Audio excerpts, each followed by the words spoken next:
The year was 2087, and humanity had spread its reach to Mars and Europa, but had yet to venture beyond the solar system. It was a cool autumn morning at the NASA Deep Space Listening Post in New Mexico when Dr. Alan Wright's computer started beeping loudly. "What in the world?" Alan muttered, adjusting his glasses as he stared at the incoming data. The pattern was unlike anything he'd ever seen. Regular, structured, and definitely not natural. His heart raced as he picked up the phone. "Get me Dr. Miller. Now." Within hours, linguist Dr. Susan Miller arrived at the facility, her eyes wide with excitement as she examined the signal patterns. "This is it, Alan. This is really it," she whispered. "First contact." The signal contained mathematical sequences that couldn't be coincidental, prime numbers, the value of pi, and then something more, coordinates, and what appeared to be instructions. News of the discovery spread through government channels before it reached the public. In Washington, the United Earth Coalition Emergency Council gathered to decide humanity's next steps. "We need to respond," said Defense Secretary Olivia Reeves, looking around the table at the assembled leaders. "But we must proceed with caution." President Frank Warren nodded grimly. "Assemble our best team. If we're meeting aliens, Earth needs proper representation.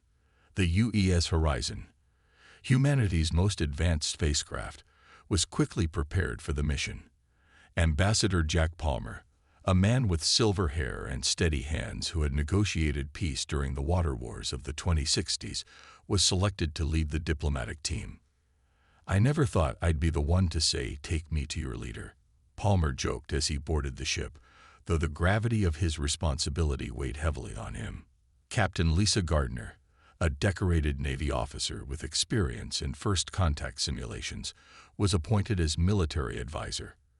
Her stern expression rarely softened as she reviewed security protocols with her team.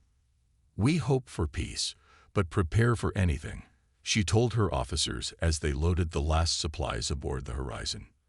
The journey to the coordinates took 3 weeks. The location was just beyond Neptune's orbit, a neutral meeting point that the aliens had apparently chosen carefully. 10 minutes to arrival," announced the ship's pilot, Greg Foster, his voice steady despite the historical significance of their mission. Palmer straightened his blue diplomatic uniform and took a deep breath. "Remember, everyone, we represent not just America or any single nation. We represent Earth and all of humanity."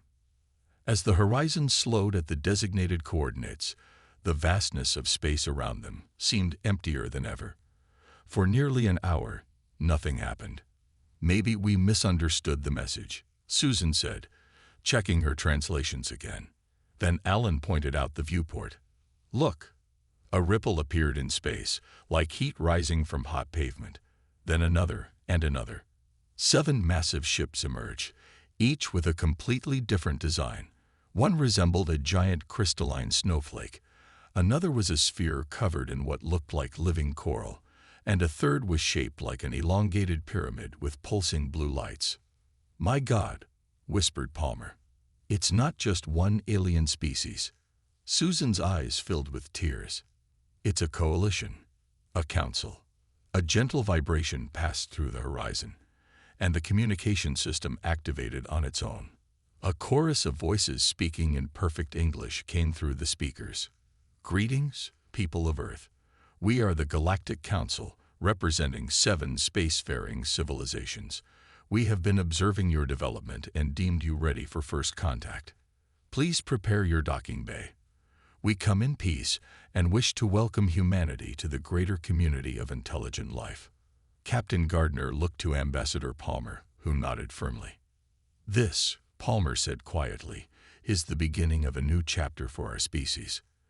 The docking sequence began, and humanity prepared to meet its cosmic neighbors for the first time. 6 months had passed since first contact. Earth's relationship with the Galactic Council progressed smoothly, with exchange programs and trade deals in early stages. Humans marveled at alien technologies while Council members studied Earth's unique cultural diversity. Ambassador Jack Palmer had returned to Earth 1 month ago, struck by a mysterious illness that doctors still struggle to identify. His replacement, Henry Collins, was a man of few words with cold blue eyes and a reputation for getting results. The Galactic Council chamber was a vast room on a space station near the Centauri system. Representatives from all 7 council species sat at curved desks arranged in a half circle. Human observers often compared it to the United Nations, but with beings that had tentacles, fur, or glowing skin. Collins sat silently as the council discussed Earth's probationary status. The Xeraxian delegate, High Commander Vextor, a tall reptilian being with golden scales and 4 arms, was speaking about trade restrictions. Humanity must understand that certain technologies remain restricted until full membership is achieved, Vextor said, his translator converting his hissing speech to English. This is standard procedure for all probationary species. Most delegates nodded in agreement. Earth had been given a 20-year probationary period before full membership could be granted, a process all new species underwent. Without warning, Collins stood up. The chamber fell silent. "The human delegate wishes to speak," announced the council chair, Matriarch Elu of the jellyfish-like Aqualian species. Collins walked to the center of the chamber, his footsteps echoing in the silence. He carried a small data device in his hand. "Honored council members," he began, his voice steady and emotionless. "I come before you today not to discuss trade or probationary status, but to present formal charges against the Xeraxian Empire for an unprovoked act of war against humanity." The chamber erupted in shocked murmurs. Vextor rose from his seat, all 4 hands clenched into fists. "This is outrageous," the Xeraxian bellowed. "We have made no aggressive actions toward Earth." Collins activated his device. A hologram appeared above the chamber floor showing the burning wreckage of a space station. Bodies floated amid the debris. The station's markings clearly identified it as the Saturn Research Outpost, a key human facility in the outer solar system. 3 days ago, the Saturn Research Outpost was attacked without warning. Collins continued as the horrified council members watched the footage. 42 humans were killed. The attackers used energy weapons that match Xeraxian military technology. He showed another hologram, debris fragments with distinct markings. "These components are from Xeraxian warships, according to your own technical specifications which you shared with us during our military exchange program." The final evidence was a distress call. A terrified human voice came through the speakers. "We're under attack. Xeraxian warships. They came out of nowhere. Please send he." The message cut off abruptly. Vextor's scales had paled to a sickly yellow. "This is impossible. Our empire made no such attack." "Are you claiming this evidence is fabricated?" Collins asked coldly. I cannot explain it, but the Xeraxian Empire would not benefit from attacking humans," Vextor said, clearly shaken. Collins turned to address the entire council. "According to galactic law, Section 47.3 regarding unprovoked aggression, which the Xeraxians themselves explained to us during our legal orientation, I formally request an immediate investigation and sanctions against the Xeraxian Empire." The council chamber descended into chaos. Species that had been peaceful allies for centuries were suddenly divided, looking suspiciously at one another. Matriarch Elu raised all 8 of her glowing tentacles, calling for order. "This is a grave accusation that requires immediate attention. The council will appoint an independent investigative committee at once." As Collins returned to his seat, his face remained impassive, but in his eyes burned a cold, determined fire. The Galactic Council wasted no time forming an investigative committee. They appointed the Aetherian diplomat Xylta as the head investigator. Aetherians were known across the galaxy for their perfect memory and inability to lie, making Xylta an ideal neutral party. Back on Earth, Defense Secretary Olivia Reeves sat in a dimly lit room watching footage of the Saturn outpost attack for the 20th time. The wall-sized screen showed Xeraxian ships firing on the human station. "Play it again," she ordered, her eyes narrowed. General Paul Carter, A broad-shouldered man with close-cropped gray hair sighed. "We've been at this for hours, Olivia." "Something isn't right about those ships," she muttered. "The attack pattern is too perfect." In the medical wing of the UES Horizon, Kelly Martinez stared out the viewport at the stars. Before the attack, she had been the lead engineer at the Saturn outpost. Now she was one of only 5 survivors. Security Officer Daniel Harris entered her room, his arm in a sling. "How are you holding up?" he asked quietly. "I keep seeing them," Kelly whispered. "Those ships. The way they moved." Her hands trembled as she spoke. Daniel sat beside her. "I know. It doesn't make sense. The Xeraxians we met during the exchange program seemed peaceful. Did you notice anything strange about the attackers?" Kelly asked suddenly. Daniel frowned. "Actually, yes. Something was off about their movements." "Not quite." "Xeraxian." Meanwhile, on the Xeraxian homeworld, Grand Sovereign Zexora summoned his top military officers. His throne room was lined with ancient weapons, trophies from battles fought centuries ago. "How is it possible that human outposts were attacked by our ships when I gave no such orders?"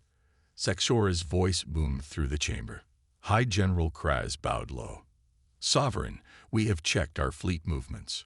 No Xeraxian vessels were near the human solar system at the time of the attack." "Then explain the debris with our markings." Zexora slammed his fist on his throne. "We cannot, Sovereign. But we have dispatched our best investigator, Krivax, to join the Council's team." In the debris field where the Saturn outpost once orbited, Captain Lisa Gardner led the human investigation team. They carefully collected fragments, scanning each piece. Gardner floated next to a large section of hull, running her scanner over strange burn marks. Her device beeped, displaying results that made her pause. "This doesn't match Xeraxian weapon signatures," she muttered. "The energy pattern is similar, but the resonance frequency is off." A shadow fell across her work. She turned to find Krivax, the Xeraxian investigator, watching her with unblinking yellow eyes. "You have noticed it too," he said, his voice surprisingly soft for such a large reptilian. Gardner's hand moved to her sidearm instinctively. "Noticed what?" "The inconsistencies. These are not Xeraxian weapon marks." Before Gardner could respond, her communication device chimed. Xylta, the Aetherian lead investigator, was calling an emergency meeting. When the team gathered on the Council shuttle, Xylta's crystalline form glimmered in the artificial light. "I have found something disturbing," the Aetherian said. Xylta displayed a hologram showing the attack from multiple angles. "Watch the lead Xeraxian ship," they instructed. The team observed as the ship fired on the station, then briefly wavered, almost like a projection flickering. "What was that?" Gardner asked. "Unknown," Xylta replied, "but it suggests these might not be Xeraxian ships at all." Meanwhile, in a secure room on Earth, Ambassador Collins received an encrypted message. "Evidence plant successful. Continue pushing for sanctions against Xeraxians. The Council must remain divided until Phase 2. Collins deleted the message and looked out his window at the night sky. "For Earth," he whispered to himself. "Whatever it takes." On the investigation shuttle, Daniel Harris confided in Kelly Martinez. "I remembered something else about the attack," he said quietly. "Just before the ships appeared, I saw a strange distortion in space. Not Xeraxian cloaking technology. Something different." The politics of the Galactic Council were more complicated than humans had first realized. For centuries, the Xeraxians had been against adding new species to the Council. They believed that younger races needed centuries of guidance before joining as equals. Ambassador Collins walked through the gardens of the Council space station. He had arranged to meet representatives from the Meridian Alliance, a group of 3 Council species who had always supported expansion. Ambassador Collins greeted Sora, a bird-like being with shimmering blue feathers. "We were troubled to hear of the attack on your outpost." Collins nodded grimly. "It has been difficult for Earth. We trusted the Council's promise of peace." "The Xeraxians have opposed new members for too long," said Lundar, a short furry being with 6 eyes. "Perhaps this incident will finally show others their true nature." "What exactly are you suggesting?" Collins asked carefully. "Only that Earth might find strong allies among those who have always welcomed new voices," Sora replied smoothly. Back on Earth, Dr. Susan Miller stared at her computer screen in shock. She had been reviewing the original first contact message for the 100th time when she found something hidden in the data. "Aylin, look at this," she called to Dr. Wright. "There's an encrypted component we missed." Dr. Wright adjusted his glasses and leaned closer. "That's impossible. We analyzed every part of that message." "Not this part," Susan said. "It was hidden behind a quantum signature. I only found it because I was looking for something else." On the Xeraxian homeworld, Grand Sovereign Zexora sat alone in his meditation chamber. The walls were lined with ancient texts from the early days of Xeraxian space travel. "It makes no sense," he said to himself. "Why would anyone in our empire attack humans when I have only advocated for isolation, not conflict?" A soft chime indicated the arrival of a visitor. His advisor, Trazil, entered with a datapad. "Sovereign, we have intercepted strange communications near the edge of our territory. Ships of unknown origin." Zexora's eyes narrowed. "Show me." Meanwhile, Captain Gardner's team had collected more debris from the attack site. One piece in particular caught her attention. A power coupling that looked Xeraxian, but contained an energy signature she had never seen before. "This technology is advanced," she said to her team. "Maybe even beyond Xeraxian capabilities." Krivax, who had been working alongside the humans despite initial tensions, examined the piece. "You are correct. This is not our technology, though it bears our markings." "Someone is trying to frame your people?" Gardner asked. "It would appear so," Krivax replied. "But who would benefit from war between our species?" As they spoke, a technician burst into the lab. "Captain, we've intercepted a transmission. Unknown origin, unknown language." They gathered around a console as the transmission played. The language was unlike anything they had heard, but the tone seemed urgent, almost celebratory. "Can we trace it?" Gardner asked. "No, but we captured 2 words that repeated several times," the technician said. "When run through all known translation matrices, the closest match is plan and proceeding." In his private quarters on Earth, Ambassador Collins received another encrypted message. He verified his privacy before opening it. "Proceed as planned. The Council must believe. Phase 2 begins when sanctions are approved." Collins closed the message and stared at his reflection in the window. For a moment, doubt crossed his face. Then he hardened his expression and sent a reply. "Understood. For Earth." Dr. Miller worked through the night decoding the hidden message from first contact. As dawn broke, she gasped at what she found. "Aylin, wake up," she called urgently. The first contact message. It wasn't sent by the Galactic Council. "What? Then who sent it?" Dr. Wright asked groggily. Susan's face was pale in the morning light. "I don't know. But whoever they are, they wanted us to meet the Council for reasons of their own." Captain Lisa Gardner and Krivax stood facing each other in the small lab aboard the investigation shuttle. For weeks, they had worked separately, suspicion keeping them apart. Now the evidence was too strong to ignore. "We need to work together," Gardner said, extending her hand in the human gesture of partnership. "Someone is playing both our species." Krivax looked at her hand, then slowly reached out one of his 4 hands to grasp it. "Agreed. Neither of us is the enemy here." Back on Earth, Dr. Alan Wright was examining sensor data from the attack site. He noticed a strange radiation pattern that seemed familiar. "Susan, look at this," he called to Dr. Miller. "This radiation signature from the attack site. I've seen it before." Susan studied the readings. "You're right. It matches patterns we detected in old satellite data from 2076, but that was years before first contact." which means whoever attacked the Saturn outpost may have visited Earth before, Alan said, his voice dropping to a whisper. The investigation team began compiling evidence of a third party. They called this unknown group the Veil because of their apparent cloaking abilities. In her recovery room, Kelly Martinez suddenly sat up in bed, her eyes wide. "The distortion," she exclaimed to Daniel Harris, who was visiting her. "Before the attack, I saw a strange ripple in space. At first, I thought it was a Xeraxian cloaking field, but it wasn't right." Daniel nodded eagerly. "I saw it too. It was more like watching something through water." They immediately reported this to Gardner, who added it to the growing evidence file.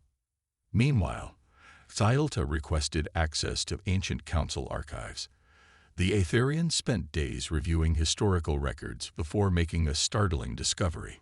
"Throughout our collective histories," Xylta reported to the investigation team, "there are myths across multiple worlds of shadow beings who create conflict between civilizations." "Just myths?" asked Gardner skeptically. "Perhaps not," replied Xylta.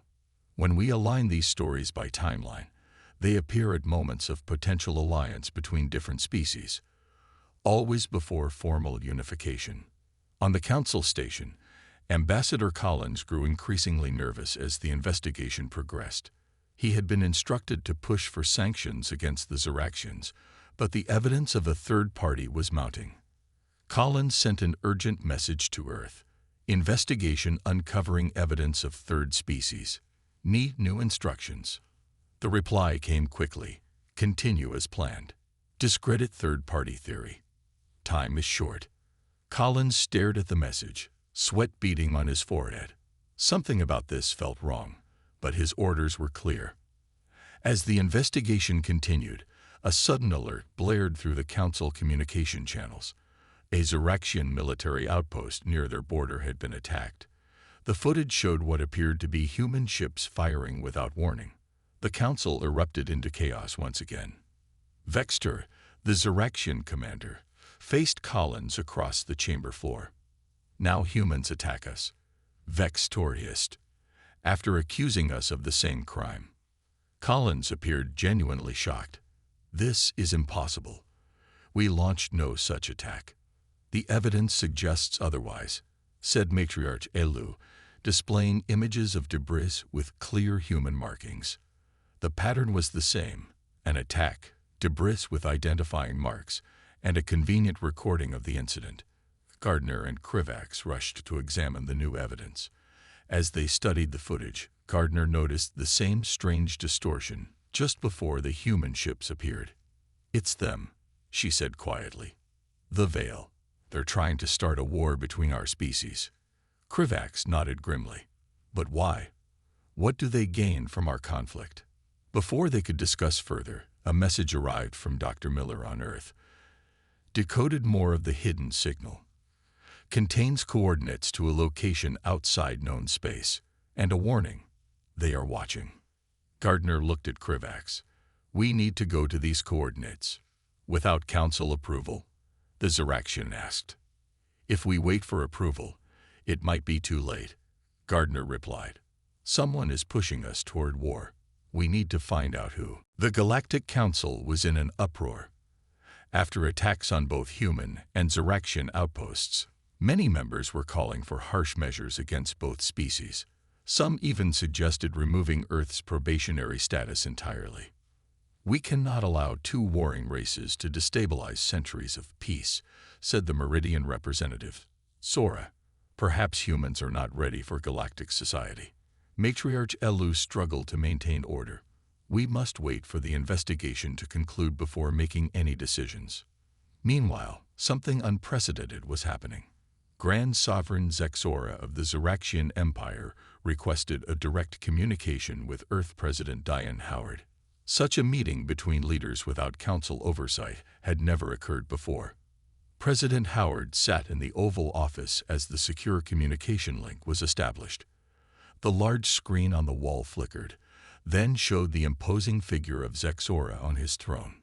"President Howard," Zexora began, his translator converting his words. I believe our peoples are being manipulated." Howard nodded. "I've come to the same conclusion. Sovereign Zexora. Neither of us ordered these attacks." "There is something I must tell you," Zexora said, leaning forward. "Long ago, my ancestors recorded encounters with beings they called the Divided Ones, who thrived on conflict between species." Howard's expression became grave. Earth had a similar encounter in 2076. A ship of unknown origin appeared near our Mars colony. When we tried to communicate, it vanished. We classified the incident. "As did we with our own encounters," Zexora replied. "Perhaps that was a mistake." While the leaders spoke, Ambassador Collins was suddenly recalled to Earth. The council was surprised when a new human representative arrived. Ambassador Grace Rodriguez, a woman with sharp eyes and a no-nonsense attitude. Her first action shocked everyone. She requested to address the full council. "Members of the Galactic Council," Rodriguez began, "I must inform you that my predecessor, Ambassador Collins, was acting under orders from a secretive government faction that does not represent Earth's official position." Gasps echoed through the chamber. This faction believed that creating conflict would accelerate human technological development through necessity, she continued. They had knowledge of an outside threat and chose a dangerous path to prepare for it. The president has removed these individuals from power and offers her deepest apologies. As Rodriguez spoke, Captain Gardner and Krivax had taken a small scout ship to the coordinates from the decoded message. They arrived at an abandoned moon orbiting a gas giant in an uncharted system. "No signs of life," Gardner said, checking the sensors. "But there's an artificial structure on the far side." They landed near a massive facility built into the moon's surface. The entrance was unlocked, as if someone expected visitors. Inside, they discovered a vast monitoring station with screens showing council communications, Earth broadcasts, and Xeraxian military transmissions. "They've been watching all of us," Krivax whispered, "for who knows how long." Gardner approached a central console. "Let's see if we can." A blinding light filled the room. When it faded, they were surrounded by tall, slender beings with skin that seemed to ripple like water. The veil had revealed themselves. Before Gardner or Krivax could react, alarms blared from their ship's communication system. Emergency signals from both Earth and multiple council worlds flooded in. "We are under attack," came a message from Earth Defense Command. "Unknown ships have appeared in orbit. They're targeting military installations worldwide." Similar messages poured in from council worlds. The Veil had launched simultaneous attacks across the galaxy. One of the beings stepped forward, its form shifting constantly. When it spoke, its voice seemed to come from everywhere at once. "You should not have come here," it said in perfect English. "Now the timetable has accelerated." Gardner looked at the screens showing the attacks. "Why are you doing this? What do you want?" The beam's form rippled again. "Division is strength. Unity is death. The galaxy must remain fractured to survive what comes." Back at the council chamber, as reports of the attacks flooded in, Ambassador Rodriguez stood tall. "The time for suspicion is over. Earth stands ready to join the Galactic Council in defending against this common threat." Vextor, surprising everyone, was the first to stand in support. "The Xeraxian Empire stands with Earth." One by one, the other council members rose. For the first time in council history, all members united with a single purpose. In the days following the Veil's attack, Earth and the Galactic Council formed an alliance unlike anything seen before in the galaxy. Ships from 7 different species now patrolled space together, united against a common enemy. On the council station, a war room had been established. Representatives from all species gathered around a large holographic display showing the Veil's attack patterns. "They're targeting communication hubs first," said Ambassador Rodriguez, pointing to red dots across the map. "Then defense systems." "Classic isolation tactics," agreed Vextor. "They've studied our weaknesses well." President Howard addressed the council through a secure channel. Her face showed the strain of sleepless nights, but her voice remained strong. "Earth has faced wars throughout our history," she said. "We've fought each other over land, resources, and ideologies, but we have also learned to unite when faced with common threats." The council members listened intently as she continued. "Humanity brings something valuable to this fight. Experience with conflict, yes, but also experience with overcoming division. We stand ready to share all we know about warfare and peace." On a small stealth ship leaving the Vale's moon base, Captain Gardner and Krivax had barely escaped with their lives and critical information about the enemy. They had downloaded data from the monitoring station before fleeing. According to this, Gardner said, studying the files, "The Vale are one of the oldest species in the galaxy. They've been manipulating younger races for thousands of years." "But why?" asked Krivax. "What purpose does creating conflict serve?" "It says here they believe advanced civilizations eventually merge into collective consciousness," Gardner replied. "And the Vale see this as a threat to individuality and diversity. So they keep us fighting to prevent unity," Krivax concluded, "even at the cost of millions of lives." As they spoke, a plan was forming across the galaxy. Kelly Martinez and Daniel Harris, now fully recovered, volunteered to join a special mixed-species strike team. Their mission: infiltrate a Vale command ship. "We've seen them up close," Kelly explained to the mission commander. "We know what their technology looks like." The strike team included members from all council races, each bringing unique abilities. The Aquelians could survive in almost any environment. The Xerexians had incredible strength. The Aetherians could detect energy patterns invisible to others. Meanwhile, scientists from Earth and the Council worked together, combining technologies in ways never before attempted. Dr. Miller and Dr. Wright led a team developing countermeasures against Vale cloaking technology. "Their cloaking relies on bending light around a quantum field," Dr. Wright explained to the assembled scientists. "But if we modify our sensors to detect the specific radiation pattern they emit, we can see them even when they're hidden," Dr. Miller finished, excitement in her voice. In space, the Vale launched another major assault, this time targeting a key council agricultural world. Millions of lives hung in the balance. Captain Gardner and Krivax rushed to join the defense forces in their newly upgraded ship. "All ships, form up," Gardner ordered as they approached the battle. A fleet of Council and Earth vessels moved into formation around them. For the first time, the defenders could see through the Vale's cloaking technology. Ships that would have been invisible now appeared on their sensors as faint outlines. There, Krivax pointed to a cluster of signals approaching from the far side of the planet, a Vale strike force. The combined fleet moved to intercept. Earth ships, more accustomed to combat, took the lead positions while the more advanced but less battle-tested Council vessels provided support. "Remember the plan," Gardner reminded the fleet. "We need to capture at least one ship intact." As the battle began, the strike team led by Kelly and Daniel prepared to launch their infiltration mission. Their small stealth craft was hidden among debris from earlier battles. "Once we're aboard the command ship," Kelly told her team, "we'll have 30 minutes to access their main computer and plant the virus." Daniel checked his equipment one last time. "And then we'll finally learn what the Vale really looked like under those shifting forms." The team's ship powered up silently, ready to make its move while the main battle drew the Vale's attention. The battle around the agricultural world lasted for 3 days. Council and Earth forces fought side by side, their combined tactics surprising the Vale. For the first time in recorded history, the Vale were forced to retreat. But the true victory came from the strike team. Kelly, Daniel, and their multi-species teammates successfully infiltrated the Vale command ship and discovered something unexpected.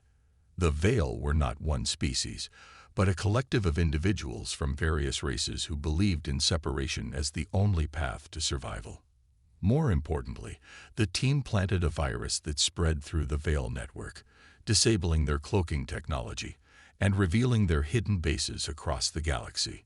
1 month after the battle, The Galactic Council held a historic session. The Grand Chamber was packed with representatives from all member species. President Howard and Grand Sovereign Zexora attended in person, rather than through communications channels. Matriarch Elu raised her glowing tentacles for silence. Today, we acknowledge a new chapter in Council history. Earth has proven itself not just worthy of membership, but essential to our collective survival. The Council voted unanimously to grant Earth full membership status, bypassing the remaining years of the probationary period. When Ambassador Rodriguez accepted the formal certificate of membership, the chamber erupted in cheers. "Humanity thanks you," she said simply. "We pledge to stand with the Council against any threat, including the Veil." Vextor, once Earth's most vocal opponent, approached Rodriguez after the ceremony. "Your species surprised us," the Xeraxian said. "We thought you too young, too divided. But it was your experience with overcoming division that saved us all."